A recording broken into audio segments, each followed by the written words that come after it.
প্রিয় বন্ধুরা, আসসালামু আলাইকুম। আগামী 40 দিন একটা না কোনো খাবার খাওয়া ছাড়া শুধুমাত্র ব্ল্যাক কফি এবং পানি পান করার মাধ্যমে অতিবাহিত করে প্রলংড ওয়াটার ফাস্টিং করার যে সিদ্ধান্ত নিয়েছিলাম, সেই 40 দিনের একটি দিন সাকসেসফুলি অতিক্রম করতে পেরে খুব খুশি লাগছে। আল্লাহর দরবারে শুকরিয়া, আলহামদুলিল্লাহ। তো আজকের এই ভিডিওটি অনেক লম্বা একটি ভিডিও হবে। এর কারণ হচ্ছে এটা একটি আপডেটমূলক ভিডিও হলেও অনেকের অনেক প্রশ্ন রয়েছে যে এই মানে এত কষ্ট করার মানে কি, বা এটার বেনিফিট কি, এটার কোনো ঝুঁকি আছে কি না, তারপর কিভাবে সঠিকভাবে এটা করতে হয়, এই সমস্ত প্রশ্নের উত্তর হিসাবে আজকের এই ভিডিওটি। এর পরবর্তীতে আর এই বিষয়গুলো আমার বারবার বলতে হবে না। এই কারণে আজকে একটি লম্বা ভিডিও করার মাধ্যমে আমি সব কিছু আপনাদের কাছে তুলে ধরতে চাই। তো যেহেতু অনেকগুলো বিষয় ক্যাপচার করতে হবে, সেই ক্ষেত্রে আমি কিছু নোট লিখে তারপরে ভিডিওটি শুরু করলাম। আর যে ভিডিওর যে ধরন সেটি হবে আমরা আলোচনামূলক ভিডিও। যেমন আমি আমার বন্ধুর সাথে কোনো ফর্মালিটি ছাড়া যেভাবে কথাবার্তা বলি, ঠিক সেইভাবেই আজকের এই ভিডিওটি করার সিদ্ধান্ত নিলাম। আর যে সাবজেক্টগুলো আমি আলোচনা করব সেগুলো ক্রোনোলজিক্যালি ওইভাবে আলোচনা করব না, র্যান্ডমলি যে সময় যেটা আমার আলোচনা আসে সেভাবে আমি আলোচনা চালিয়ে যাব। তো আপনাদের যদি এই বিষয়ে জানতে ইচ্ছে হয় তাহলে অবশ্যই ধৈর্য ধরে ভিডিওটি দেখতে হবে। I am sure you will be benefited from this video. এটা আমি আগে 22 দিন না খেয়েছিলাম একটানা। তো ওই সময়ের যে অভিজ্ঞতা প্লাস এখন যে 40 দিন না খেয়ে থাকার সিদ্ধান্ত নিয়েছি, তো এই ক্ষেত্রে আমার প্ল্যান কি, তারপর আমি বর্তমানে কেমন ফিল করতেছি, সব কিছু কোনো না কোনোভাবে আপনাকে উপকৃত করবে। হয়তো আপনি এই মুহূর্তে ইয়ে করতে পার আমার মতো 40 দিন অথবা 10 দিন অথবা 5 দিন ফাস্টিং করতে পারবেন না, ওয়াটার ফাস্টিং, কিন্তু সামডে ইন ফিউচার ইনশাল্লাহ মেবি আপনিও পারবেন স্টেপ বাই স্টেপ প্রসেস অনুসরণ করে। তো আসুন শুরু করি।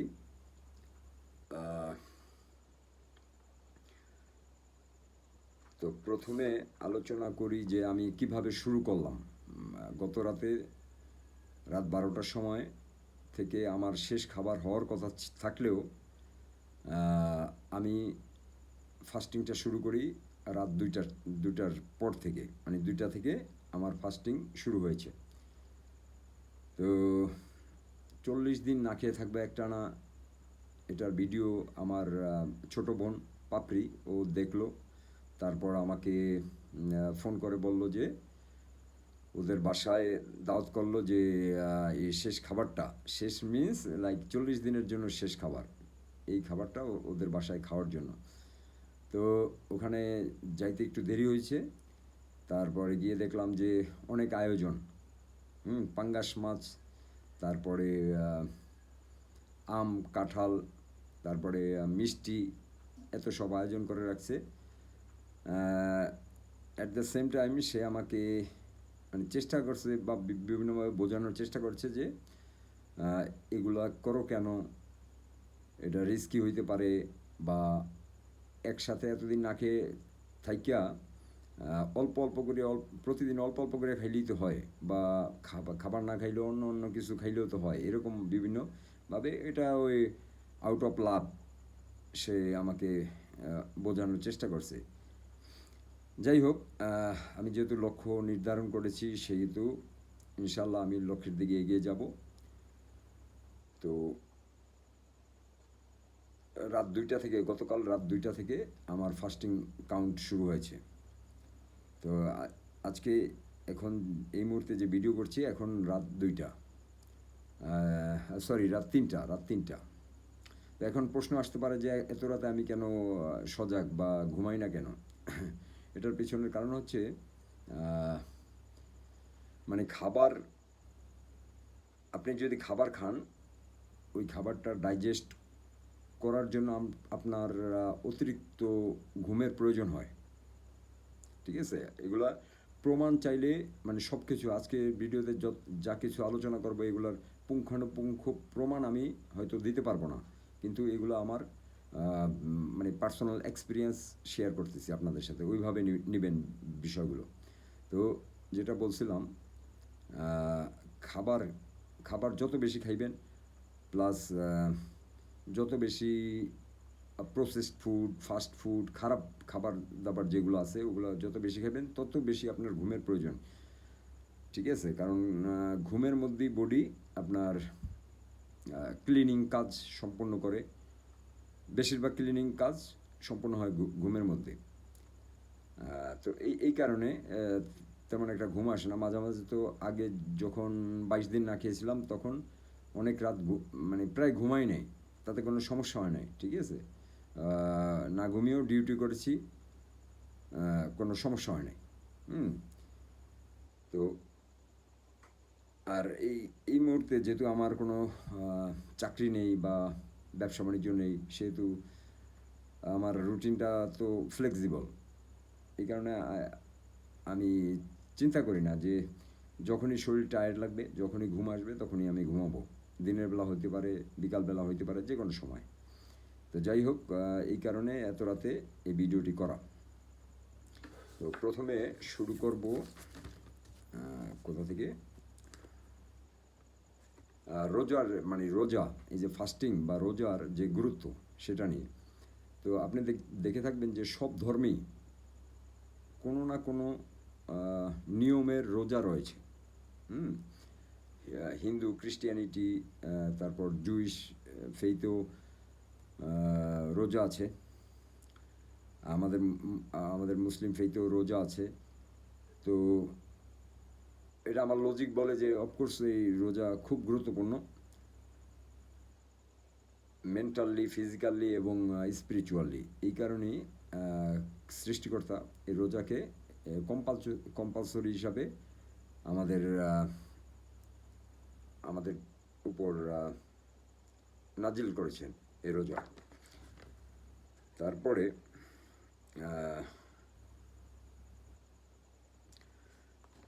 আরেকটা বিষয়, একটা স্কলারের, ইসলামিক স্কলারের একটা ভিডিও দেখেছিলাম অনেক আগে। সেখানে সে বলছে যে একদিন এক সাহাবা, মেবি সাহাবা, আই মিন ধার্মিক ব্যক্তি, তো ওনার কাছে এক মানে তার বন্ধু আর তার বোন একটা বাসায় থাকতো। বন্ধু ইয়েতে যাবে, আপনার জিহাদ করতে যাবে। তো সেই কারণে এই বোনকে এই বন্ধুর কাছে রেখে সে জিহাদে গিয়েছিল। তারপরে মানে তাদের মধ্যে শারীরিক সম্পর্ক হয়েছিল। হওয়ার কারণে যেহেতু সে মানে ধার্মিক ব্যক্তি, মানে তার কাছে জিনিসটা মানে খুব বেশি গিল্ট অনুভব হয়েছিল এবং সে ডাইরেক্টলি চলে গিয়েছিল মসজিদে। একটানা 5 দিন কোনো খাবার খাওয়া ছাড়া, কোনো খাবার বা পানীয় পান করা ছাড়া সে মসজিদে ইবাদতরত ছিলেন এবং আল্লাহর কাছে ক্ষমা প্রার্থনা করতেছিলেন। তারপর 5 দিন পরে আল্লাহ অ্যাকসেপ্ট করছে তার আই মিন তার প্রেয়ার অ্যাকসেপ্ট করছে। তারপরে উসিলা হিসাবে এক পথিককে পাঠিয়েছিলেন একটা রুটি দিয়ে। ওই রুটির একটা অংশ সে নাকি আরেকজন গরিব মানুষকে দিয়েছিলেন। এই উসিলায় আল্লাহ তাকে মাফ করে দিয়েছে। বাট মানে সারমর্মটা যেটা বুঝতে পেরেছি যে রোজা এমন একটা জিনিস, যে আগের ভিডিওতে বলেছিলাম যে খাবারটা হচ্ছে আমার আর আমার আল্লাহর মাঝে একটা পর্দা স্বরূপ, ঠিক আছে? খাবারটাকে যখন সরিয়ে দিই দ্যাট মিনস পর্দাটাকে আমরা সরিয়ে দিলাম। তার ফলে আমাদের কানেকশনটা ডাইরেক্ট হয়ে গেল। ঠিক আছে, তো ডাইরেক্ট কানেকশনে কি হয়, আমরা স্মুথলি যোগাযোগ করতে পারি এবং মানে রেসপন্স পাইতে পারি খুব সহজে আল্লাহর কাছ থেকে।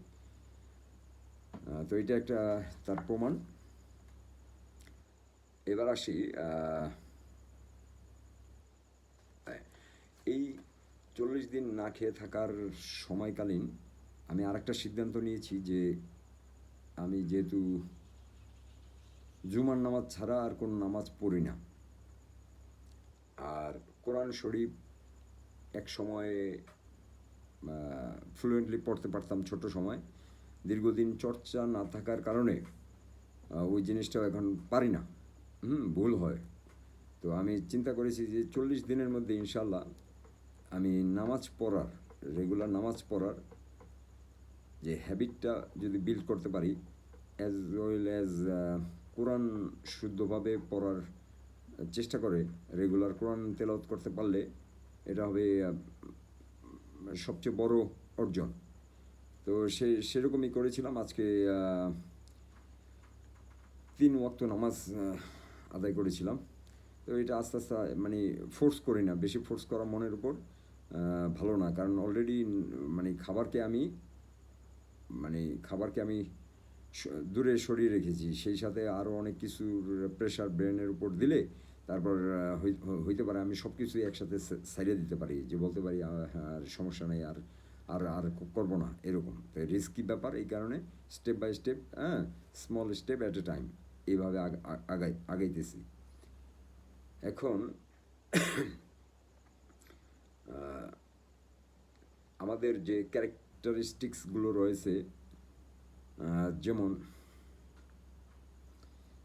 যেমন লোভ, লালসা, কামনা, বাসনা, ঘৃণা, রাগ, মোহ, এই ক্যারেক্টারের যে মাসেলগুলো রয়েছে, এই মাসেলগুলোকে এভাবে না খেয়ে থাকা ওই মাসেলগুলোকে স্ট্রং করে, শক্তিশালী করে। আর ওই সেম মাসেলগুলো ব্যবহার করে কিন্তু আমরা জীবনের বাকি সব কিছুই করি। ঠিক আছে, একটা মানুষ যখন সাকসেসফুল হয়, ওই সাকসেসফুল ব্যবসার ক্ষেত্রে অথবা চাকরির ক্ষেত্রে অথবা যে কোনো ওয়েতে, অথবা একটা অ্যাথলেট তার খেলায় ভালো রেজাল্ট করার জন্য সবাই ওই সেম মাসেলগুলোই ব্যবহার করে। তো ওই মাসেলগুলোকে স্ট্রং করতে, মানে খাবারকে না খেয়ে থাকা যতটা চ্যালেঞ্জিং, এর চেয়ে আর কি চ্যালেঞ্জিং হতে পারে। ঠিক আছে, দেখা গেছে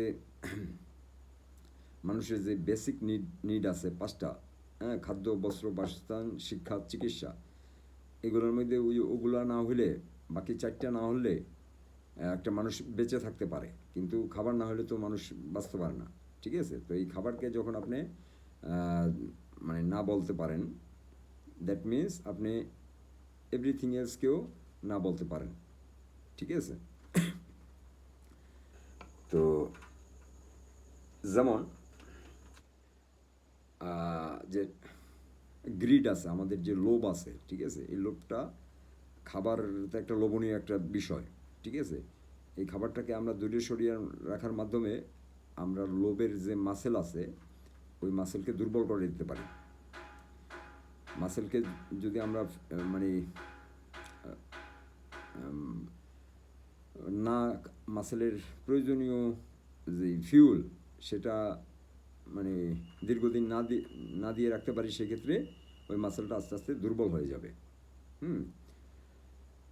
যেমন লোভ, আপনি চিন্তা করে দেখবেন যে লোভ পৃথিবীর আমি বলবো দ্বিতীয় সবচেয়ে বড় পাপ বা অন্যায়। যেমন আদম আলাইহিস সালামকে যখন শয়তান আপনার প্ররোচিত করেছিল ওই যে একটা ফল খাওয়ার জন্য, ওইখানে কিন্তু আদম আলাইহিস সালাম এবং বিবি হাওয়া, ওনারা কিন্তু লোভে ওই ফলটি খেয়েছিল। ঠিক আছে, আর এই লোভের কারণেই তাহলে দেখা যায় যে পৃথিবীর সৃষ্টি, আজকে আমাদের এই পৃথিবীতে আসা হতো না বা পরীক্ষা দিতে হতো না যদি ওই লোভটা না করা হতো। সেক্ষেত্রে এই মানে এই লোভের যে ব্রাঞ্চেস আছে সেগুলো ছোট ছোট, কিন্তু লোভটা হচ্ছে আপনার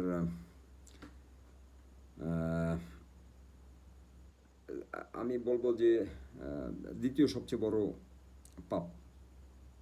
ঠিক আছে, প্রথম সবচেয়ে সর্বোচ্চ পাপ হচ্ছে আপনার কিবর বা আকবার, আই মিন ইগো, যে আমি বড়, যেটা শয়তান করেছিল এবং সে শয়তানে রূপান্তরিত হয়েছিল। তো হ্যাঁ, ইগো প্রথম পাপ। আর দ্বিতীয় সবচেয়ে বড় পাপ হচ্ছে লোভ। ঠিক আছে, ওই লোভের মাসেলকে আপনি যদি দুর্বল করে দিতে পারেন, আপনার পৃথিবীটা আপনার কাছে মানে আপনাকে আঘাত করতে সক্ষম হবে না। ঠিক আছে, যেমন এই যে আমাদের মানে সুদ, সুদ যে আমি আমার দৃষ্টিতে সুদ হচ্ছে পৃথিবীর সবচেয়ে বড় পাপ। মানে সুদের বিচার হবে সবচেয়ে কঠিন, কারণ হচ্ছে কারণ এই সুদ এই পৃথিবীর যে কিছু অংশ মানে ঐশ্বর্য, অনেক ঐশ্বর্যের মালিক, আবার কিছু অংশ ভাত খাইতে পারে না। এই যে ইমব্যালেন্স, এটার পিছনের কারণ হচ্ছে সুদ।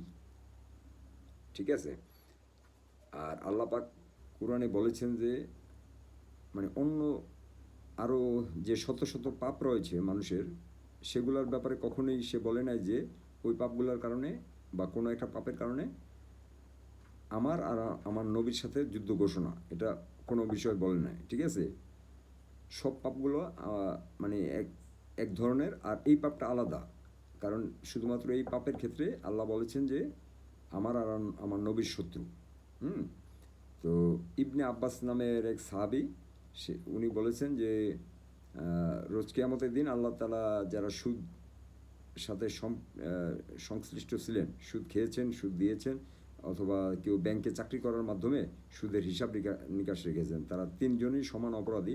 তাদেরকে বলা হবে যে তোমরা তুমি নাও, মানে তোমার আর্মস নাও, যুদ্ধ করতে গেলে তো আর্মস লাগে, তো তোমার আর্মসটা নাও। আমার নবীর সাথে যেহেতু যুদ্ধ ঘোষণা তো অলরেডি করছি, তুমি সেটা জানছো, জানার পর তুমি অ্যাকসেপ্ট, মানে তুমি সুদ খাওয়ার অর্থ হলো তুমি আমার চ্যালেঞ্জ অ্যাকসেপ্ট করছো, তাহলে আসো, আসো খেলতে আসো।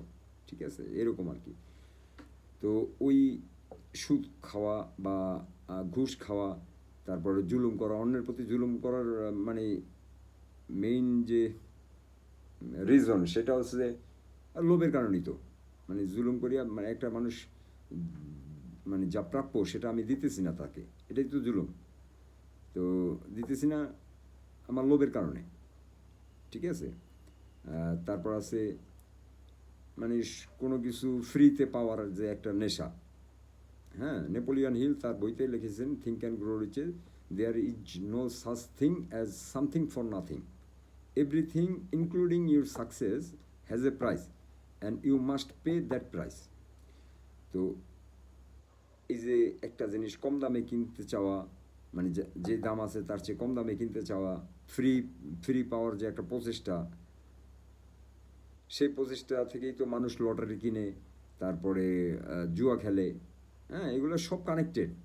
ঠিক আছে, তারপরে যে মোহ, কামনা, বাসনা, একটা মানে অন্য নারীর প্রতি যে মোহ বাসনা, তারপরে যে আকাম কুকাম করা যেগুলো আর কি। ঠিক আছে, এগুলা এগুলা যেই মাসেল দ্বারা নিয়ন্ত্রিত হয়, ওই মাসেলগুলা এই না খেয়ে থাকা মাধ্যমে আমরা দুর্বল করে দিতে পারি ওই মাসেলগুলোকে। ঠিক আছে, তারপর আরেকটি বিষয় হচ্ছে খেয়াল করে দেখবেন যে এই খাবার দাবার মানে আমাদের বাসায় একটা মেহমান আসলে আমরা তাকে অ্যাপ্রিসিয়েট, আমাদের মানে তার প্রতি যে আমাদের ভালোবাসা আছে সেটা অ্যাপ্রিসিয়েট করি কিভাবে? খাবারের মাধ্যমে মেইনলি। আমরা তাকে চেষ্টা করি মানে তাকে খুশি করতে, যত যত বেশি আইটেমের খাবারের অ্যারেঞ্জ করে তাকে খুশি করতে। মানে খাবারের সাথে আমরা মানে অ্যাপ্রিসিয়েশনের একটা কানেকশন আছে। তো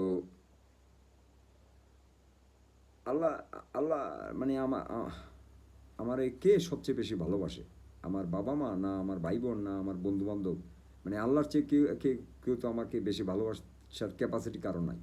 তো সেই আল্লাহ যখন আমারে বলে যে বেশি খাইস না, কম খা, আমার নবীরে দিয়া বলায় দেখাইছে প্র্যাকটিক্যালি যে নবী মানে সকালবেলা ঘুম থেকে যাইয়া জিজ্ঞেস করতো তার ওয়াইফদের আজকে কি খাবার আছে, যদি বলতো নাই তাহলে বলে আমি রোজা আছি। ঠিক আছে, রেয়ারলি হ্যাঁ নবী মানে রেগুলার খাবার খাইতেন। আর আজকে 3 বেলা 4 বেলা 2 বেলা নাস্তা, মানে এগুলা নবী যদি আজকে বাচ্চা থাকতেন উনি উনি খুব মানে রাগান্বিত হতেন এই আমাদের এই স্টুপিডিটি দেখে। ঠিক আছে, তো সেই আল্লাহ কিন্তু আমাদেরকে ডিমোটিভেট করে বেশি খাবার খাওয়ার প্রতি। উনি চান না যে আমরা, কারণ মানে আমার কাছে মনে হয় যে আল্লাহ এই শরীরটা বানাইছেন আপনার একটা ফেরারি গাড়ি। ঠিক আছে, আমরা তো জানি যে আমরা এই শরীর না, আমরা শরীরের ভিতরে থাকা রুহ। তো এই রুহু এই এটাকে আপনি ভিহাইকেল বলতে পারেন, এটা গাড়ি বলতে পারেন। ওই গাড়িতে চড়ে এই রুহু ভ্রমণ করতেছে পৃথিবীটা, বা এক্সপিরিয়েন্স করতেছে পৃথিবীটাকে। এই গাড়ির সবচেয়ে বেস্ট ফিউল হয়েছে আই মিন কম খাওয়া বা উত্তম খাবার খাওয়া ওগুলা। কিন্তু আমরা এইগুলারে এই শরীরটাকে বর্জ্য তেল, যেমন লাইক কেরোসিন টাইপ ফিউল দিয়া এটারে আপনার ফেরারি গাড়িরে কেরোসিন দিয়া চালানোর একটা প্রচেষ্টা। অ্যাজ এ রেজাল্ট হাসপাতালগুলোতে যায় দেখেন কী অবস্থা। ঠিক আছে, তো এই গেল এইটা। আরেকটা হচ্ছে আরেকটা লজিক্যাল থিঙ্কিং। চিন্তা করে দেখেন যে মানে সবাই তো মনে করে যে খাবারের মাধ্যমে আমরা বেঁচে থাকি। ঠিক আছে, খাবার না খাইলে সমস্যা, খাইতে হবে, শরীর ঠিক রাখতে হলে খাইতে হবে, এভাবেই তো সবার চিন্তা চেতনা। কিন্তু আপনি হসপিটাল যায় দেখেন যে হসপিটালগুলো তো এখন ভর্তি সারা বিশ্বের। তো যা জিজ্ঞেস করেন যে কে আছে এখানে যে খাবার না খেয়ে আসছে, মানে খাবারের অভাবে ক্ষুধায় থাকার কারণে, দীর্ঘদিন ক্ষুধায় থাকার কারণে কে ওই হাসপাতালে ভর্তি আছে, একজন মানুষ বের করতে পারবেন? কিন্তু যদি বলেন যে খাইয়া কে আসছে, দেখবেন সবাই হাত তুলবো, কারণ ওখানে যারা গেছে সব খাইয়া গেছে। ঠিক আছে, এখানে একটা মানে বোঝার একটা ব্যাপার আছে। ঠিক আছে, চিন্তা করে দেখবেন। তারপর হচ্ছে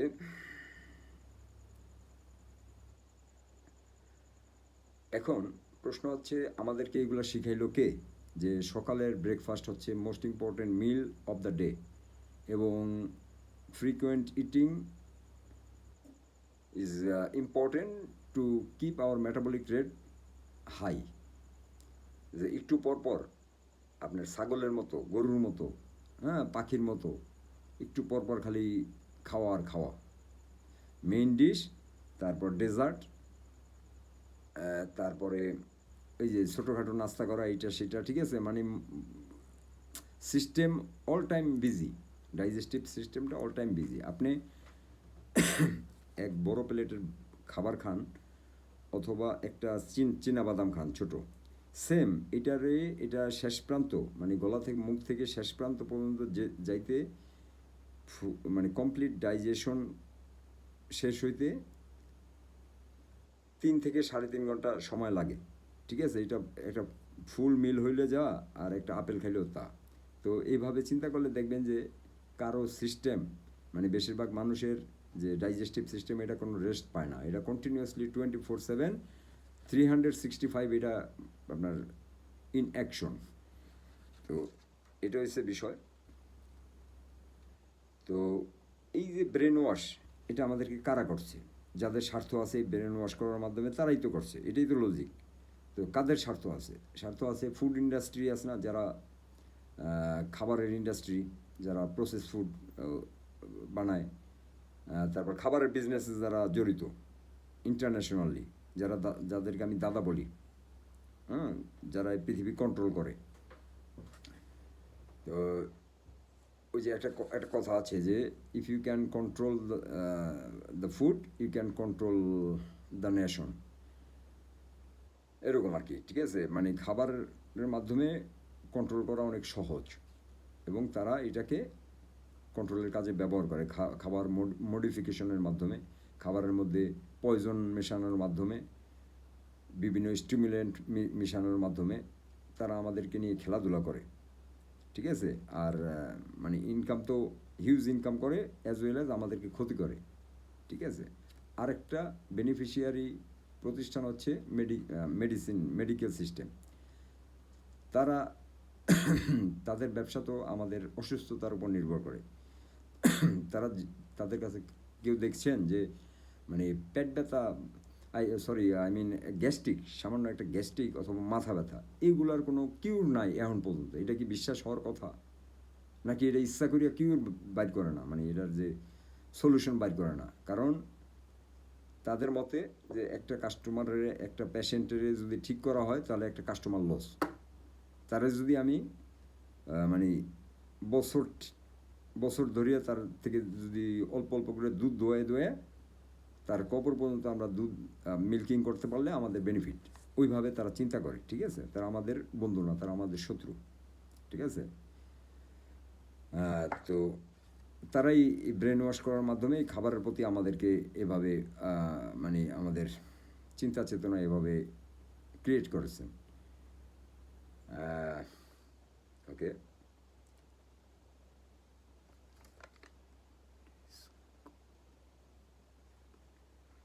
ওকে। তো আজকে এই প্রথম দিন অতিবাহিত করতে গিয়ে কিছু ডিসকারেজমেন্টের সম্মুখীন হয়েছিলাম। সেটা আমি তাদেরকে দোষ দিই না, ওই সেই ঘুরে ফিরে দোষ যায় দাদাদের উপর যারা ব্রেন ওয়াশ করে। যে কীরকম, যে হাই এটা কি করতেছো, এটা বিপজ্জনক, এটাতে তুমি বাঁচবা 40 দিন পর, নাকি কি না কি হয়, হ্যাঁ, এরকম মানে ভয়ভীতিকর ভাবে ভয়ভীতি দেখিয়ে আমাকে স্টপ করার যে একটা মানে চেষ্টা। কিন্তু আমি বিশ্বাস করি না যে তারা মানে আমি যে বেনিফিটেড হমু এই ফাস্টিং করার মাধ্যমে, সেটা করলে তাদের মানে ক্ষতি হবে, সেই কারণে তারা আমারে থামাইতে চায়, সেটা আমি মনে করি না। আমি মনে করি তারা আউট অফ ইগনোরেন্স তারা এগুলো বলতেছে, আর তাদেরকে ইগনোরেন্ট বানায় রাখছে দাদারা। ঠিক আছে, দাদাদের বেনিফিটের জন্য। হ্যাঁ, বছর বছর ধরে টিভি মিডিয়ার মাধ্যমে তারা ব্রেন ওয়াশ করে, এবং এই তাদের প্রোডাক্ট, ব্রেন ওয়াশের প্রোডাক্ট। তো যাই হোক, তো আজকে কি করেছিলাম, আজকে সকালে উঠে যে রোদে বসেছিলাম প্রায় 35 মিনিটস। এখন ওই যে সাধারণ মানুষের যে আন্ডারস্ট্যান্ডিং, সেই ক্ষেত্রে তাদের উদ্দেশ্যে বলছি যে খাবারই একমাত্র ফিউল সোর্স না, এই শরীর চালাতে খাবারই একমাত্র ফিউল সোর্স না, আরও অনেক ক্লিনার ফিউল সোর্স আছে। এইটা হচ্ছে আপনার কেরোসিনের মতো।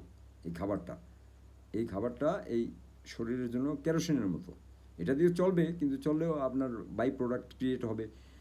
আর এগুলো ডাইজেস্ট করতে গেলে মানে 6 টাকা খরচ করিয়া 3 টাকা লাভ, বা এরকম এই টাইপের। কিন্তু আপনার এমন এনার্জি সোর্স আছে যেগুলো পিওর এবং নির্ভেজাল, I mean cleaner energy source, যেমন কসমিক এনার্জি, তারপরে ইলেকট্রন আছে, তারপরে বাতাসে আপনার এনার্জি আছে, তারপরে আপনি নদীর পানিতে, সাগরের পানিতে এনার্জি আছে। ঠিক আছে, তারপরে খালি পায়ে মাটিতে এনার্জি আছে। তো এগুলো কিন্তু পিওর ক্লিন এনার্জি সোর্স। যেমন আপনি ইবাদত করার মাধ্যমে যখন আপনি প্রেয়ার করেন তখন আপনি কসমিক এনার্জি লাভ করেন, যখন আপনি মেডিটেশন করেন তখন আপনি কসমিক এনার্জি লাভ করেন, ইভেন যখন আপনি ঘুমান তখনও কিন্তু কসমিক এনার্জি লাভ করেন ঘুমের মধ্যে। হ্যাঁ, দ্যাট মিনস যখন আমাদের শরীর এবং মন কমপ্লিটলি শান্ত থাকে তখন আমরা এই কসমিক এনার্জিগুলো লাভ করি। আর আর সূর্যের আলোতে এবং মাটিতে ইলেকট্রন আছে। ঠিক আছে, ফ্রি ইলেকট্রন। এগুলো ঔষধ, শরীরের জন্য ঔষধ। বিশেষ করে আজকের দিনে যে ইনফ্লামেটরি, সবার ইনফ্লামেটরি মার্কার খুব হাই। মানে সমস্ত রোগের প্রায় 95% রোগের মূলে আপনি গিয়ে দেখবেন যে ইনফ্লামেশন। আর ওই ইনফ্লামেশনের অ্যান্টি ইনফ্লামেটরি হচ্ছে এই ইলেকট্রন। ঠিক আছে, এটা আপনার মাটিতে, খালি পায়ে মাটিতে হাঁটার মাধ্যমে আপনার শরীর এক্সট্রাক্ট করতে পারে, অথবা রোদে রোদে থাকার কারণে মাধ্যমে আপনি ওইটা পেতে পারেন।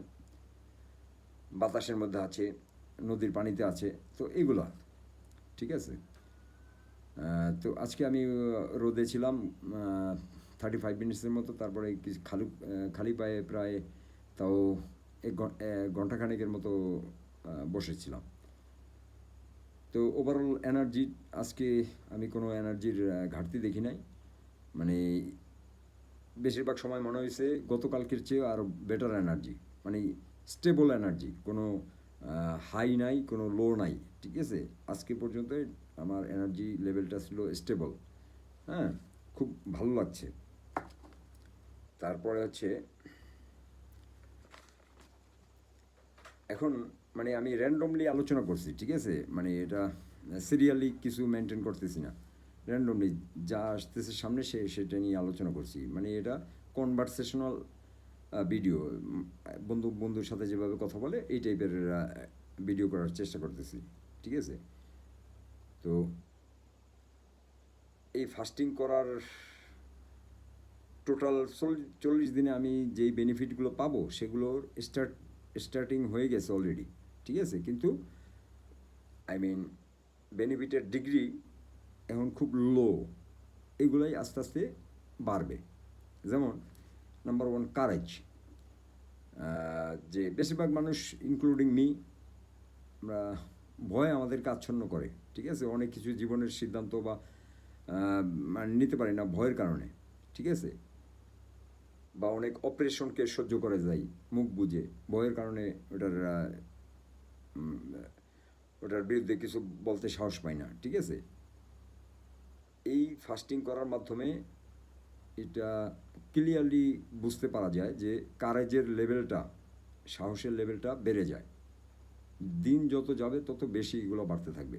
ঠিক আছে, তারপরে ব্রেইনের ফোকাস, যে আপনার মেডিটেশন করলে, মেডিটেশন করার মেইন যে বেনিফিট, যে আপনার ব্রেনটাকে আপনি একটা নির্দিষ্ট ব্যাপারে আপনি ফোকাস করে দীর্ঘক্ষণ ওই বিষয়টা আপনি চিন্তা করতে পারবেন। ঠিক আছে, ফোকাসড অ্যাটেনশন। তো এই জিনিসটা এই ফাস্টিং ইমপ্রুভ করে, আই মিন ড্রামেটিক্যালি ইমপ্রুভ করে। বাট আজকে প্রথম দিন হিসাবে আজকেও আমি এটার মানে কিছুটা স্বাদ পেয়েছি। রাইট নাও অলসো আমি এই জিনিসটা এনজয় করতেছি। এটা কত যে একটা টেস্টি জিনিস, এটা আপনি না করলে বুঝবেন না। ঠিক আছে, তারপর আচ্ছা, আমাদের যে 5 সেন্সেস রয়েছে, যে টাচ, স্মেল, তারপরে টেস্ট, যে 5টা যে সেন্স রয়েছে, এই সেন্সগুলো আপনার, এই সেন্সগুলোর অ্যাক্টিভিটি বেড়ে যায়, যার ফলে মানে ম্যাগনিফাইড হয়, রেজাল্টটা ম্যাগনিফাইড হয়। যেমন গতকালকে আমি যদি এই লাইটটার দিকে মানে যখন তাকিয়েছিলাম, তখন এই লাইটটা আমার কাছে যতটা ব্রাইট মনে হয়েছে, আজকে এই মুহূর্তে এটা তার চেয়ে অনেক বেশি ব্রাইট মনে হয়। ঠিক আছে, তারপরে একটা জিনিস টাচ করলে আগে যতটা ফিল করতাম, আজকের ফিলটা আরও বেশি ডিপার। ঠিক আছে, মানে টাচটা খুব সেন্সিটিভ, মানে সেন্সিটিভিটিগুলো ইনক্রিজ হইতে থাকে। তারপরে টেস্ট, যেমন কফিটা এখন পান করি আর গতকালকে পান করছি, এর মধ্যে টেস্টের একটু পরিবর্তন আসছে, মানে স্ট্রং হয়, সব কিছু স্ট্রং হয়। ঠিক আছে, আপনার যে সব সেন্সগুলোই মানে স্ট্রং হয়। যেমন কালার, যে কোনো কালার আগে এবং পরের মধ্যে এখন আমার কাছে মনে হয় কালারটা খুব স্ট্রং কালার। ঠিক আছে, তারপরে মিউজিক, সাউন্ড, যে কোনো সাউন্ড আগে এত বেশি ঢুকতো না ভিতরে, মানে দেখা গেছে। আর এখন সেম মিউজিক, সেম গান গতকালকে শুনছি আর আজকে শুনছি, এর মধ্যে অনেক তফাৎ। মনে হয় যে এটা আহ, খুব গভীরে চলে যায় এই গানটা বা মিউজিকটা, প্রত্যেকটা টিউন আপনি ফিল করবেন। হ্যাঁ, তো এই এই জিনিসগুলা শুরু হয়ে গেছে, এগুলা আস্তে আস্তে আরও বেশি প্রতিদিন এগুলা বাড়তে থাকবে। ঠিক আছে। তারপরে হয়েছে আপনার আরেকটা জিনিস কি, সেটা হচ্ছে আমি বলি বার্ডস আই ভিউ, যে পয়েন্ট অফ ভিউ। তো আমি 22 দিন যখন না খেয়েছিলাম, তখন 21 দিনের দিন আমি সিদ্ধান্ত নিয়েছিলাম যে আমি আর এটার কন্টিনিউ করব না। ঠিক আছে। তো আমি সুপার মার্কেটে গিয়েছিলাম, তখন আমি বাহারাইনে ছিলাম। আমি মানে ঘরে তো কোনো খাবার নাই, তো আমি খাবার মানে কিনলাম। তো খাবার কিনতে গিয়ে ওই আমার স্পষ্ট মনে আছে, ওই মার্কেটে আমি যখন ঘোরাফেরা করতেছি, মানে আমার কাছে মনে হইতেছে আমি আমি তো অবশ্যই তাদের মাঝখানেই ঘোরাফেরা করতেছি, কিন্তু আমার কাছে মনে হইতেছে আমি এখানে নাই, এই মার্কেটের ভিতরে নাই, আমি মার্কেটের উপরে কোথাও, দূর থেকে উপর থেকে আমি এভাবে তাদেরকে অবজার্ভ করতেছি, এই মানুষগুলোর আমি অবজার্ভ করতেছি। ঠিক আছে। এই যে একটা ফিলিং, এটা মানে অত ক্লিয়ারলি আপনাদেরকে বুঝাইতে পারবো না। ঠিক আছে, এটা আপনি নিজে এক্সপিরিয়েন্স করলে জিনিসটা বুঝতে পারবেন, বলে এর চেয়ে আর ভালোভাবে বোঝানো সম্ভব না। ঠিক আছে। এটা চমৎকার একটা জিনিস, আমি এটাকে বলি কানেকশন। হুম। তো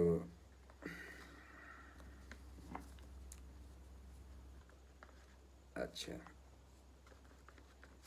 তো আজকে সারাদিনে যে সাপোর্ট, যে আমার ফ্রেন্ড সার্কেলকে, ইমিডিয়েট ফ্রেন্ড সার্কেলকে আমি রিকোয়েস্ট করেছিলাম যে আমাকে মেন্টাল সাপোর্ট দিতে। তো আলহামদুলিল্লাহ, আমার আমি সবসময় যাদের সাথে চলাফেরা করি, তার মধ্যে আছে আমার গুরু ASM মারুফ, তার ডাকনাম প্রিন্স। তো উনি ঈদের ছুটিতে দেশে আসছে, তো ওনার সাথেই বেশিরভাগ সময় কাটাই।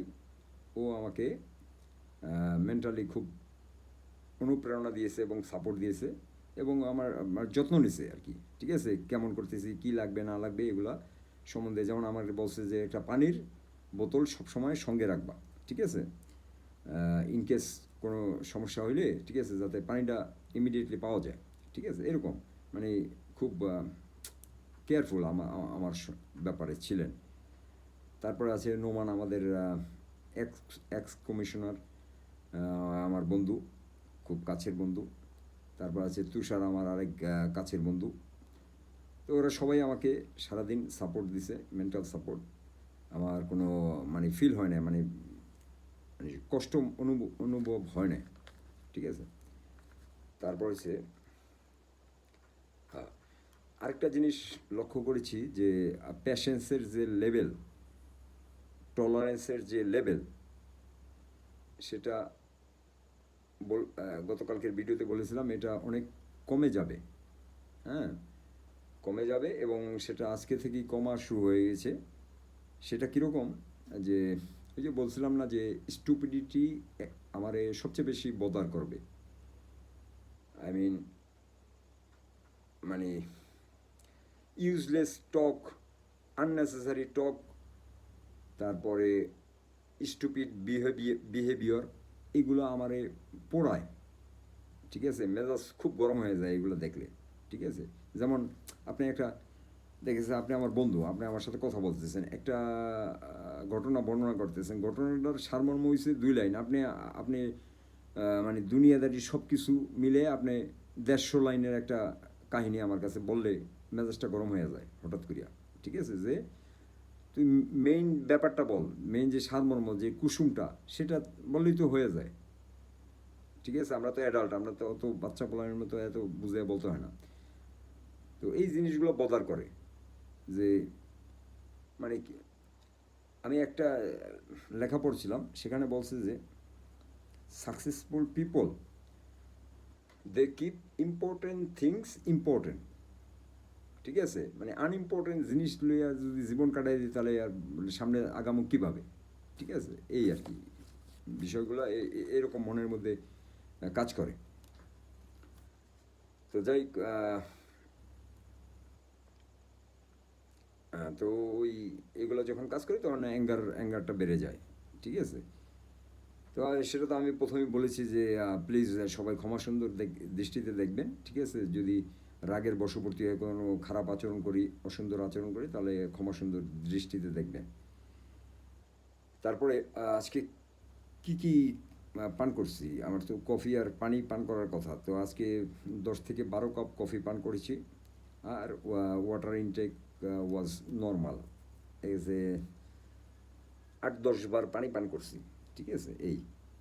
আর স্ট্রেস লেভেল ছিল খুব লো, মানে টেনশন স্ট্রেস এগুলো ছিল খুব লো, কারণ ব্রেনটা অন্য একটা জায়গা আছে, ঠিক আছে, focused, I mean theta brain state যেটাকে বলা হয়, যে আমরা ঘুমের আগে যে ব্রেনের যে কন্ডিশনটা থাকে অর্ধেক ঘুমন্ত অর্ধেক জাগন্ত একটা কন্ডিশন, ওই রকম ব্রেনের অবস্থা। তো এই কারণে স্ট্রেস টেস্টেস নাই বলেই চলে, ঠিক আছে। এটা আরও অনেক কমবে, as the day progresses stress will be reduce dramatically.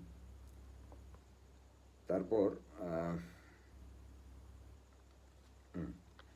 আরেকটা জিনিস হচ্ছে মেমোরিটা খুব শার্প হবে ডে বাই ডে, বাট আজকে থেকেও আমি এটা ফিল করছি, ঠিক আছে। যখন আপনি কথাবার্তা বলি বন্ধুবান্ধবের সাথে অনেক আগে অনেক সময় একটা ওয়ার্ড আমার মুখস্থ আছে বা জানা আছে, কিন্তু এই মুহূর্তে আমার ওয়ার্ডটা দরকার, কিন্তু আমার মেমোরি আমার সাপোর্ট করতেছে না, জিনিসটা আমি মনে করতে পারতেছি না, ঠিক আছে। এই সমস্যাগুলো হয়তো সেটা আজকে থেকে দেখছি যে না, চিন্তাগুলা তারপর কথাগুলা মানে ফ্লুয়েন্টলি আসতেছে, ঠিক আছে। তো এই যে এটা একটা ভালো জিনিস। আর আইডিয়া আমার মানে যদি বলেন যে সবচেয়ে বড় 3-4টা কারণ যেই কারণে আমি 40 দিন না খেয়ে থাকার সিদ্ধান্ত নিলাম, তার মধ্যে একটা কারণ হচ্ছে আইডিয়া যখন মানে এই সময়টাতে আমি 22 দিন না খেয়ে থাকার সময় দেখেছি অনেক আইডিয়া যেগুলো ব্রেনের মধ্যে আসতেছে এখন, সেগুলো আসার কথা না, মানে জেনারেলি এগুলো আসে না, এই টাইপের আইডিয়া কখনো আসে না নর্মালি যখন আমি খাবার দাবার খাই। কিন্তু এই পর্যায়ে ওই আইডিয়াগুলো আসে, যে আইডিয়াগুলোতে আমি নিজে চমকিত হই, মনে হয় যে এটা কি আমার আইডিয়া, এটা তো আমার আইডিয়া, তো এরকম হওয়ার কথা না, মানে এত এত সুন্দর এত ভালো আইডিয়া, ঠিক আছে। তো এই জিনিসটাও আল্লাহর রহমতে আজকে কিছুটা ফিল করছি, ঠিক আছে। তো আজকে সব কিছুই অল্প অল্প, কিন্তু এগুলো প্রত্যেক দিন বাড়তে থাকবে, ঠিক আছে। আর এরপরে তো বেনিফিট কি এই না খেয়ে থাকার, এগুলো ইউটিউবে অজস্র ভিডিও আছে এই সম্বন্ধে। তারপর আমি হালকা পাতলা আপনাদের সাথে শেয়ার করছি। নাম্বার 1 হচ্ছে ক্লিনিং, হ্যাঁ, ফাস্টিং হচ্ছে ক্লিনিং। তো ক্লিনিং কি, যেমন আমরা যারা রেগুলার খাইতে থাকি সারা বছর ধরে কোনো বিরতি দেই না, তখন কি হয়, আমাদের যে কলন আছে না, কলনের মধ্যে যে ময়লা আবর্জনা এগুলা দেখা গেছে একটা কলনে 3 to 5 পাউন্ড আপনার ময়লা আবর্জনা বর্জ্য ওইখানে জমে থাকে। ওই বর্জ্য নিয়ে ওই সবাই চলাফেরা করতেছে, হাঁটাচলা করতেছে, এই বর্জ্য শরীরের ভিতরে নিয়ে তারা হাঁটতেছে, ঠিক আছে। আর ওই বর্জ্যই এক সময় আপনার তাদেরকে অসুস্থ বানায়, হ্যাঁ, রোগের সৃষ্টি করে। আর রোগ সৃষ্টি হোক আর না হোক, মানে আমার হিসাবটা হচ্ছে আমার শরীরে আবর্জনা শরীরের ভিতর নিয়ে আমি এই বাহিরে সুন্দর জামা পরিয়া, হ্যাঁ, চুল ভালোভাবে কাটিং করিয়া, তারপর আপনার স্প্রে দিয়ে আমি মানে সমাজের মধ্যে এভাবে চলাফেরা করবো, অথচ আমি ক্যারি করবো আমার ভিতরে আবর্জনা আগলি। তো ওইটাই আমাকে বেশি মোটিভেট করে যে আমার শরীরের মধ্যে আবর্জনা এগুলো ময়লা আবর্জনা এগুলো থাকবে কেন, ঠিক আছে এই। তো ওই কলনটা আপনার ক্লিনিং হওয়ার জন্য যথেষ্ট সময় লাগে, ঠিক আছে। এই সময়টা এখন পাবে যার ফলে ওগুলো ক্লিন হয়ে যাবে। তারপর হচ্ছে অটোফেজি। অটোফেজি এটা একটা ক্লিনিং সিস্টেম। এটা এটা হচ্ছে আপনার আমাদের শরীরের যে 50 ট্রিলিয়ন সেল আছে, এই সেলগুলো সব সব কিন্তু অ্যাক্টিভ, মানে সব সুস্থ সেল না। কিছু সেল আছে যেগুলো অর্ধেক সুস্থ বা 70% সুস্থ, 80%, 20%। তো আপনি যখন খাওয়া দাওয়া বন্ধ করে দেন, তখন যে এনার্জির শর্টেজ শরীরে সৃষ্টি হয়, সেই কারণে বডি কী করে, ওই যে পুরাতন এবং ড্যামেজ, অলরেডি ড্যামেজ হওয়া সেল, এগুলারে শরীর মাইরা ফেলায়। মাইরা নিউ নিউ সেল, ওই সেলের রিপ্লেসমেন্ট হিসেবে নিউ সেল ক্রিয়েট করে। এটা ক্রিয়েট করে আপনার স্টাম সেলের মাধ্যমে। স্টাম সেল হচ্ছে পারপাসলেস সেল। ওই সেল যে কোনো জায়গায় ব্যবহার করে শরীর, যেমন চোখ বানানোর জন্য ওই সেল, ওই পা বানানোর জন্য, হাড় বানানোর জন্য, সব কিছু ওই সেল হচ্ছে পারপাসলেস সেল, যে কোনো কাজে ব্যবহার করে শরীর। তো ওই সেলের মাধ্যমে এই যে নতুন টিস্যু বডি তৈরি করে, এই যে পুরানগুলারে আপনার ডিলিট করে নতুন টিস্যু তৈরি করে। তো অ্যাজ এ রেজাল্ট, মানে সায়েন্স বলে যে একটা মানুষ যখন 17 দিন, মানে এই যে সৃষ্টি করা নতুন নতুন সেল সৃষ্টি করে, নতুন টিস্যু সৃষ্টি করা, নতুন অর্গান, গ্ল্যান্ড, এগুলো সৃষ্টি করা, এগুলো শুরু হয় দেখা গেছে প্রথম সপ্তাহ থেকে, 7 দিন পর থেকে। তো এটা যেতে যেতে 17 দিন যখন পূর্ণ হয়, তখন 17 দিনের মাথায় আপনার সমস্ত শরীরের যত গ্ল্যান্ড, অর্গান রয়েছে, যেমন অ্যাড্রিনাল গ্ল্যান্ড, প্যানক্রিয়াস, তারপরে লিভার, কিডনি, এগুলো সব কিছু রিনিউ হয়, নিউ, ব্র্যান্ড নিউ। এখন আপনি মানে সবাই তো ব্যবসা তো বোঝে যে 10 টাকার মাল কিনে 20 টাকা বেচলে 10 টাকা লাভ হইল, কিন্তু আমি তো ওই ব্যবসা করি না। কিন্তু আমি মনে করি আমি বেটার ব্যবসায়ী তাদের চেয়ে। কী কারণে? যে আমার শরীরে এক্সাম্পল 10টা অর্গান আর গ্ল্যান্ড আছে। এখন আমার যদি 17 দিন না খেয়ে থাকিয়া এই 10টা জিনিস নতুন হয়, ব্র্যান্ড নিউ, সেগুলো আমি কি কিনতে পারতাম? মানে একটা লিভার, আমি নতুন লিভার কিনতে পারবো? সেই টাকা তো আমার নাই। একটা একটা কিডনি আমি কিনতে পারবো? তাহলে আমি তো ওইখানে মানে জাস্ট না খেয়ে থাকার মাধ্যমে আমি কত কোটি টাকার মালিক হইলাম। মানে আমি ওইভাবে চিন্তা করি, নিজেরে মোটিভেট করি ওইভাবে যে আমি বড় ব্যবসায়ী। ঠিক আছে? এই তারপর আরেকটা জিনিস হচ্ছে, ওই যে মেডিসিনের যে জনক যাকে বলা হয় হিপোক্রেটিস, উনি বলছিলেন যে, এবং আয়ুর্বেদিক, ইন্ডিয়ান আয়ুর্বেদিক, তারা বলে যে সব রোগের উৎপত্তি স্থান হচ্ছে ডাইজেস্টিভ সিস্টেম। আমাদের পেটের ভিতর থেকে সব রোগ সৃষ্টি হয়। ঠিক আছে? তো যেহেতু এটা একটা ক্লিনিং সিস্টেম, না খেয়ে থাকার মাধ্যমে একটা ডিপ ক্লিন হয় শরীরের মধ্যে, সেই ক্ষেত্রেও আপনার ডাইজেস্টিভ সিস্টেমের মধ্যে যত মানে আবর্জনা, সমস্যা যা কিছু আছে সব কিছু রিফ্রেশ হয়ে যাবে। ঠিক আছে? তো কত বড় একটা বেনিফিট। তারপরে ক্যান্সার সেল, আপনার ক্যান্সার সেল বেঁচে থাকতে আপনার লাগে, 2টা ফিউল সোর্স ব্যবহার করে ক্যান্সার। একটা হচ্ছে সুগার, আরেকটা হচ্ছে গ্লুটামিন। গ্লুটামিন আসে প্রোটিন থেকে, আর সুগার আসে তো কার্বোহাইড্রেট থেকে। তো যেহেতু আপনি কোনো খাবারই খাইতেছেন না, সেহেতু ক্যান্সার তো খাবারের অভাবে আস্তে আস্তে দুর্বল হয়ে ক্যান্সার সেলগুলোর মৃত্যু হয়, যেহেতু খাবার আসতেছে না। ঠিক আছে? তাহলে তারা কীভাবে বেঁচে থাকবে? ঠিক আছে? এগুলো স্টাডি করা হয়েছে। এগুলো জাস্ট আমি আপনাদেরকে মেসেঞ্জার হিসাবে আপনাদেরকে বলতেছি, এগুলো আমার কথা না, আমি নিজে স্টাডি করি না, জাস্ট স্টাডিগুলোর রেফারেন্স দিতেছি, এই আর কি, আর কিছু না। ঠিক আছে? আর আর হচ্ছে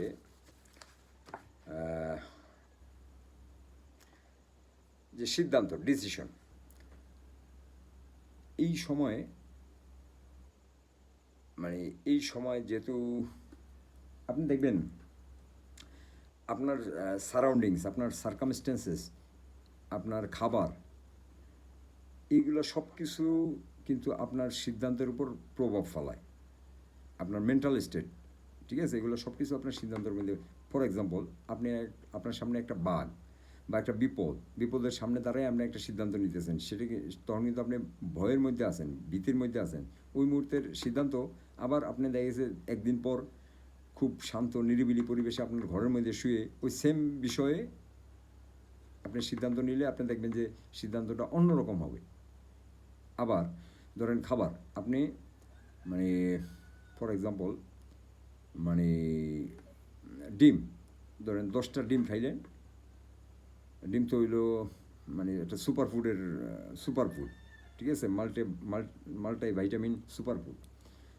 10টা ডিম খাইলেন, তার তারপরে আপনার একটা বিষয়ের একটা সিদ্ধান্ত নিলেন, সিদ্ধান্তটা হবে একরকম। আবার আপনি যদি একটা স্পিড বা এনার্জি ড্রিঙ্কস এই জাতীয় যেগুলো আছে না পয়জন, এগুলা 7 আপ, কোকাকোলা, এই টাইপের জিনিসগুলো, এগুলো খাইয়া তারপরে আপনি সিদ্ধান্ত নিলে দেখবেন সিদ্ধান্ত অন্যরকম হয়েছে।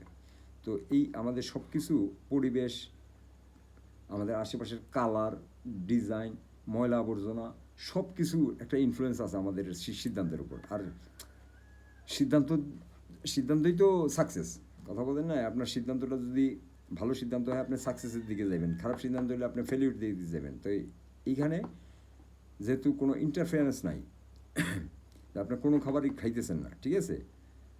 সেই ক্ষেত্রে আপনার আইডিয়াগুলোর কোয়ালিটি অনেক ভালো হবে, স্ট্রেংথ অনেক বেশি হবে। ওই আইডিয়া ব্যবহার করে কোনো কাজ করলে আপনার মানে ফেলিউর হওয়ার সম্ভাবনা কম থাকবে, সাকসেস রেট বেশি হবে। তো এই একটা বিষয়, অ্যামেজিং একটা বিষয়। তারপরে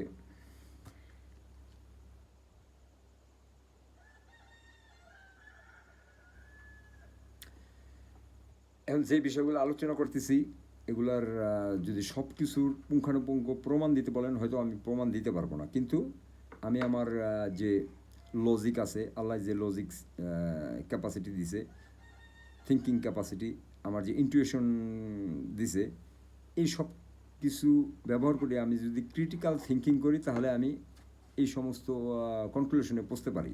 তো সেইগুলোই আপনাদের সাথে শেয়ার করছি, ঠিক আছে? মানে সব কিছুর ওরকম পুঙ্খানুপুঙ্খ এভিডেন্স আমি দিতে পারবো না, ঠিক আছে? এটার সাথে আমার পার্সোনাল এক্সপিরিয়েন্সও আছে।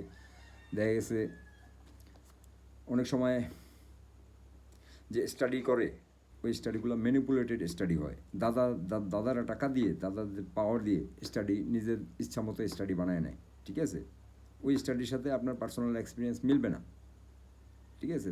তারা তাদের ব্যবসার জন্য তারা স্টাডি বানায় নেয়, ঠিক আছে? ওগুলো ফেক স্টাডি, মিথ্যা স্টাডি। তো এইরকম স্টাডি চেয়ে আপনার যে পার্সোনাল এক্সপিরিয়েন্স সেটা হচ্ছে পিওর, সেখানে কোনো ম্যানিপুলেশন নেই, ঠিক আছে? তো ওগুলোই শেয়ার করতেছি।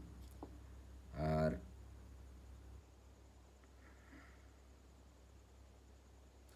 তো আমি আজকে গতকালকে যে ফাস্টিং শুরু করলাম, সেই সময় আমার কি কি সমস্যা আছে আর কি, শারীরিক সমস্যা, সেটা একটু বলি।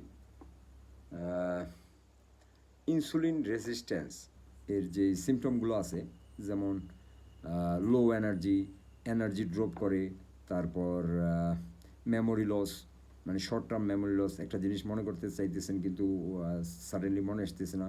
তারপরে আপনার বেশিরভাগ আপনার এনার্জি রিলেটেড, হ্যাঁ, মানে মাঝে মাঝে এনার্জি খুব লোতে চলে যায়, ঠিক আছে? মাথা ঘুরাইতো মাঝে মাঝে, ঠিক আছে? তো এই সব কিছু ছিল ইনসুলিন রেজিস্ট্যান্স রিলেটেড যে সিমটম, সেগুলো পার্সেন্টেজ হিসাব করলে দেখা গেছে 30% আমার মধ্যে ছিল। তো ওইটা, আর সাথে ছিল আমার ড্রাই স্কিন। এই যে আমার হাতে দেখেন না, এই যে এগুলো স্কিনের কোয়ালিটি ততটা ভালো না, মানে স্কিনটা হচ্ছে ড্রাই স্কিন, ঠিক আছে? এই দুইটা জিনিস। আর ছিল আমার একটা দাঁতে একটু ব্যথা অনুভব হয়, আজকেও হয়েছে হালকা, কিন্তু গতকালকে আরও বেশি ছিল। তো এই তিনটা জিনিস নিয়ে আমি এই ইয়েটা শুরু করছি, ঠিক আছে? তা আমিও দেখতে চাই যে কতদিন পর কোনটা ভালো হয়, ঠিক আছে? মানে এগুলো তো suppose to be healed with this prolonged water fasting. তো আমি দেখতে চাই যে অবজার্ভ করতে চাই যে কোন সময় কোনটা ভালো হয়, কতদিন লাগে কোনটায়, হ্যাঁ, এইগুলো আর কি। আর হচ্ছে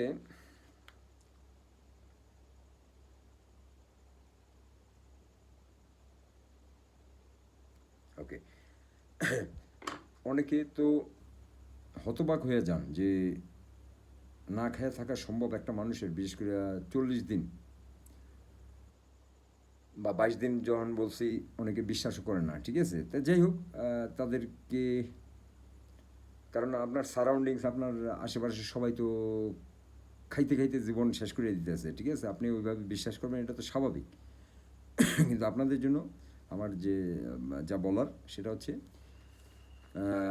যদি দেখতে চান যে এভিডেন্স, তাহলে ইউটিউবে যাবেন, সার্চ করবেন যে ইন্ডিয়ান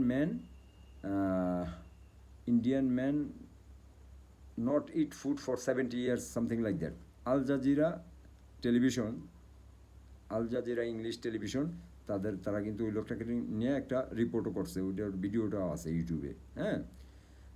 আর অন্যান্য সায়েন্টিস্ট আসছিল ওই লোকের চ্যালেঞ্জ করার জন্য, যে আপনি মিথ্যা কথা বলতেছেন, আপনি খাবার এবং পানীয় ছাড়া, খাবার এবং পানীয়, হ্যাঁ, কমপ্লিটলি ড্রাই ফাস্টিং, এটা ছাড়া আপনি 70 বছর আপনি কীভাবে বাঁচে, আপনি মিথ্যা কথা বলতেছেন।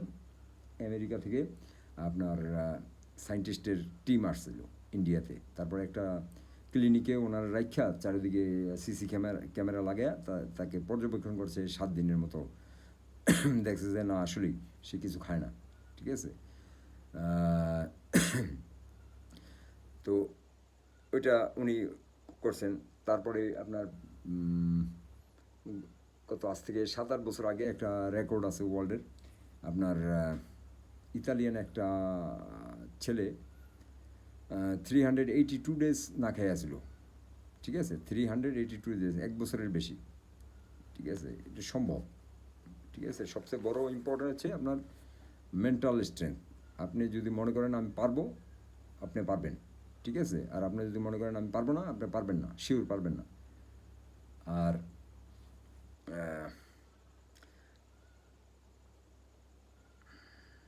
আর আরেকটা বিষয় যেটা বলে যে মানে কেউ ধারণা যে একেবারে মানে কিছুই না খায়া, একেবারে মানে জিরো খাবার খাইয়া, মানে শুধুমাত্র পানি এবং ব্ল্যাক কফি না খাইয়া, ওটার সাথে হালকা কিছু খাইলে কী সমস্যা, একটু ফল বা একটু সেটার সমস্যা হচ্ছে আপনার যদি খান তাহলে খান, ফুল খান, না খাইলে জিরো খান, ইন বিটুইনগুলো হইল গিয়া সমস্যা।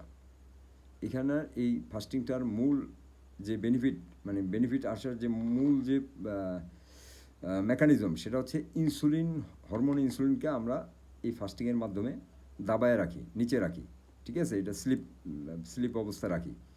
এটা স্লিপ থাকলে 6টা friendly, fat burning, muscle building, sex building, সব মানে ফ্রেন্ডলি 6টা হরমোন আছে, তারা নিশ্চিন্তে নিরিবিলি কাজ করতে পারে শরীরের জন্য, সব ভালো কাজ করে তারা, ঠিক আছে। কিন্তু ডিস্টার্ব হচ্ছে ইনসুলিন, কোর্টিজল এবং অ্যাস্ট্রোজেন। তো এইগুলোর যদি আমরা দমায় রাখতে পারি, এই 6জন বন্ধু তারা কিন্তু মানে 24/7 আমাদের জন্য কাজ করতে পারে। তো সেই কাজ করার একটা ব্যবস্থা করিয়ে দেওয়া, এটা হচ্ছে একটা মূল উদ্দেশ্য। এই মানে মানে কিছুই না খেয়ে থাকা, ঠিক আছে। মানে খাইলে মানে খাইতে থাকেন, ঠিক আছে, কিন্তু না খাইলে কিছুই খায়েন না। হালকা কিছু খাইতে গেলেই আপনি জিনিসটার মানে মিস করবেন। ইনসুলিন স্পাইক করলে আর কোনো কাহিনী নাই, ঠিক আছে। এখন ভিডিওর প্রায় শেষ পর্যায়ে চলে আসছি, ঠিক আছে। আর 2-3 মিনিট কথা বলে বিদায় নিব। এই না খেয়ে থাকা, এই খাবারকে না বলা, মানুষের জীবন বাঁচিয়ে রাখতে এই খাবার হচ্ছে মানে নাম্বার 1 প্রায়োরিটি। সেই জিনিসটাকে আপনি মানে সরায় রাখা জন্য আপনার মেন্টাল যে টাফনেস, সেটা কতটা স্ট্রং হতে হবে। আর আমাদের ওই যে আগে বললাম না যে ক্যারেক্টারের যে মাসেলগুলো আছে, সেই মাসেলগুলো দিয়ে আমরা এখন খাবারটাকে মানে দূরে সরে রাখতেছি বা না বলতেছি, সেম মাসেল ব্যবহার করেই কিন্তু আপনি দেখা গেছে একটা সুন্দরী রমণী আপনারে প্ররোচনা করতেছে খারাপ কাজ করার জন্য, আপনি ওই রমণীকে না বলার যে মাসেল ব্যবহার করে না বলবেন, সেম মাসেল ব্যবহার করে আমি আজকে খাবার খাইতেছি না, ঠিক আছে? মানে এই মাসেলটা ডেভেলপ হইলে আমি সুন্দরী রমণী, সুদ, কম দামে জিনিস কিনা, ফ্রিতে জিনিস কিনা, হ্যাঁ, লোভ লালসা, এইগুলা সেম মাসেল দ্বারা নিয়ন্ত্রিত হয়, ঠিক আছে? তো এইটার এই ম্যাসিভ বেনিফিট, এবং এটার একটা এক্সাম্পল আমি পাইছি। আমি যখন বাহরাইনে ছিলাম তখন আমার এক বাহরাইনি এক পার্সোনাল ট্রেনিং ক্লায়েন্ট, উনি আমেরিকান যে টাই লোপেজ নামের যে সাকসেস গুরু টাইপের থাকে না, যারা মেন্টরশিপ বিক্রি করে, তো এই ছেলেটা মাসিক একটা অ্যামাউন্ট পে করতো ওই গুরুরে। গুরু প্রতিদিন তারে বিভিন্ন ইনস্ট্রাকশন দিত সাকসেসফুল হওয়ার জন্য কী করতে হয় না করতে হয় এইভাবে, ঠিক আছে, টেক কেয়ার করতো। তো গুরুর যে ইয়েগুলা মানে ডিরেকশনগুলা, সে বলছে যে একটা না এক সপ্তাহ না খেয়ে থাকতে, ঠিক আছে? মানে কী জন্য? শরীরের জন্য না, মনের জন্য। মানে তার যে সমস্ত টেকনিকগুলো সেগুলো জাস্ট মনটারে তৈরি করা সাকসেসের জন্য, ঠিক আছে? তো না খেয়ে থাকা, সকালে বলছে যে মানে শীতের দিনে অথবা গরমের দিন হলে ওই যে কোল্ড শাওয়ার আছে না, যেটা আপনার -3-4 ডিগ্রি সেলসিয়াস তাপমাত্রা বানায়া সেটার মধ্যে গোসল করা, যেটা প্রচুর কষ্টদায়ক, প্রচুর মানে ভয়েরও একটা কারণ। তো ওইগুলা করা, ঠিক আছে? প্রচণ্ড গরম রোদের মধ্যে বসে থাকা, এগুলো মনের বিরুদ্ধে, এগুলো করার মাধ্যমে আপনি ওই মাসেলগুলোরে ইমপ্রুভ করতে পারবেন। আর সেই ইমপ্রুভ মাসেল থাকলে ওই মাসেলগুলো আপনি সাকসেসফুল হইবেন অটোমেটিক বাই ডিফল্ট, ঠিক আছে? এই কারণে সাকসেসের গুরুরা তাদের ক্লায়েন্টদেরকে ইনিশিয়ালি এই ধরনের পরামর্শগুলো দিয়া তাদেরকে ইয়া করে। যেমন সকালবেলা ঘুম থেকে উঠা মানে কোনো কথা নাই বাতরা নাই, পুশ আপ করো 100, আগামী সপ্তাহ থেকে 200-300, এমন, ঠিক আছে? মানে টাফনেসটা বাড়ায়, কারণ ওইটা দিয়েই তো মানে অ্যাচিভ করতে হইব সাকসেস। এই তো আশা করি বুঝতে পেরেছেন। ভিডিও তো অনেক লম্বা হয়ে গেল, আর আজকে কথা বলার স্টাইলটা ছিল খুব মানে সাদামাঠা এবং ন্যাচারাল, লাইক বন্ধুবান্ধবের সাথে চায়ের দোকানে বসে যেভাবে কথা বলি অনেকটা সেই রকমই কথা বলেছি, কোনো কোনো রুলস ছাড়া, কোনো আই মিন মানে অফিসিয়াল কোনো ভিডিও না এটা, ঠিক আছে? এটা একটা অর্ডিনারি ভিডিও। তো যাই হোক, উদ্দেশ্যটা ছিল আপনাদেরকে জানানো যে এটার বেনিফিট কী, কী ক্ষতি হইতে পারে, আর আমার প্রথম দিনটা কিভাবে কেটেছে, কন্ডিশনটা কী, এই সমস্ত বিষয় আপডেট করা। আর আপডেটের ভিডিও তো এত বড় হওয়ার কথা না, সেটা তো থাকার কথা 2 মিনিট 5 মিনিট ম্যাক্সিমাম, কিন্তু এটা বড় হওয়ার পিছনের কারণ তো প্রথমে বলেছি ওইটাই, যে সবারই মানে as much knowledge as possible সবার কাছে বলা, ঠিক আছে? তাতে আপনি আজ না হয় দেখা গেছে 1 বছর 2 বছর পর আপনি হয়তো বা মানে এই জিনিসটা করার চেষ্টা করবেন, আর করতে পারলে আপনি বেনিফিটেড হবেন। সেক্ষেত্রে আমি মানে মানে আমার সওয়াব হবে, ঠিক আছে? এইভাবে যদি ইনফরমেশন দিয়ে হেল্প করে মানুষ থেকে, আমি তো আল্লাহর কাছ থেকে দোয়াও লাভ করতে পারি, ঠিক আছে? সওয়াব লাভ করতে পারি। তো এই কারণে ভিডিওটি করা। আর আগামীকালকে থেকে চেষ্টা করব প্রতিদিন অল্প অল্প করে, যদি আই মিন প্রতিদিন না, মেবি প্রতিদিন না, depends on my mood and feeling, মানে যখন ইচ্ছা হয় আমি করব, কিন্তু জাস্ট স্ন্যাপ যে কী ঘটতেছে, ঠিক আছে? মানে সাডেনলি কোনো আনএক্সপেক্টেড কিছু ঘটে গেলে ওইটা আপনাদেরকে জানানো, এই আর কি। আর সবাই ভালো থাকবেন, ধৈর্য ধরে এই দীর্ঘ সময় আমার এই বক শোনার জন্য অনেক ধন্যবাদ। তবে আশা করি উপকৃত হয়েছেন। ইনশাআল্লাহ ভবিষ্যতে আপনাদেরকে ইনফরমেশন দিয়ে যতটুকু নলেজ আল্লাহ পাক দিয়েছেন সেটাকে আপনাদের কাছে বিলিয়ে দেব, ঠিক আছে, হিউম্যানিটির উপকার করব। আসসালামু আলাইকুম।